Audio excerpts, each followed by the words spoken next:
યુજીવીસીએલનો છબરડો વીજ પુરવઠો વાપર્યા વિના આવ્યો લાખોનું બિલ.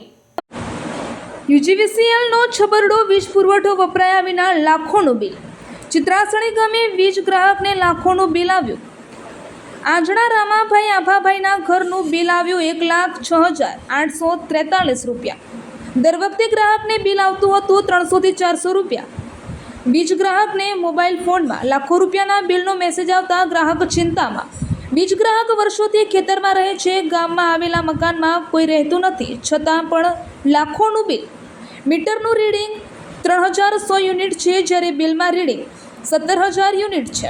યુજીવીસીએલના છબરડાને લઈ ગ્રાહકે ઇકબાલગઢ યુજીવીસીએલ કચેરીએ કરી જાણ. સમસ્યામાં મારું નામ દિનેશભાઈ રામાભાઈ ચૌધરી, ગામ ચિત્રાસણી, તાલુકો પાલનપુર, જિલ્લો બનાસકાંઠાના વતની છીએ. અમે વર્ષોથી ખેતરમાં રહીએ છીએ અને હાલે જે ચિત્રાસણી ગામની અંદર અમારા જૂના મકાન છે ત્યાં અમારા જે મીટર લાગેલા છે એનું બિલનો મેસેજ આવ્યો મારા ઉપર કે 1,06,843 રૂપિયાનો. તો અચાનક મને તો ટેન્શન આવી ગયું કે ચાલો આટલું બિલ ક્યાંથી આવ્યું. તો હું તાત્કાલિક ખેતરમાંથી ઘરે આવ્યો તો ઘર ખોલ્યું તો કોઈ લાઇટ બિલ બીજું તો હતું નહીં. તો હેલ્પરને ફોન કર્યો તો હેલ્પર મને એવું કીધું કે કોઈ મને ખબર નથી, તમારે જવું પડે ઇકબાલગઢ જીએબીમાં.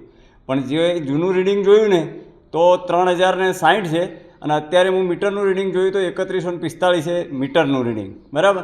છતાં બિલમાં રીડિંગ બતાવે 17,000 યુનિટ પાડેલા અને 1,06,800નું બિલ આપી દીધું છે. તો આ બિલ અમારે કઈ રીતે ભરવું? આ સમસ્યા છે સાહેબ. કયા પ્રકારની તકલીફ પડી છે આ જે બિલિંગ થઈ રહે છે ને? હવે એ તો અમને કોઈ ખ્યાલ નથી. આ તો મેસેજ આવ્યો મોબાઈલ નંબર પર એટલે મને ખબર પડી, એટલે હું ઘરે તપાસ કરી તો લાઇટ બિલ તો હતું નહીં. હવે કોણ આવ્યું હતું બિલ આપવા એ બી મને તો ખબર નથી. અમે તો ઘરે રહેતા નથી, ઘર બંધ હોય છે, છતાં બી આટલું બિલ આવ્યું હતું. દર વખતે અમારે બિલ આવતું 200-300 રૂપિયાનું રનિંગ આવતું, જે ચાર્જ આવતું એ.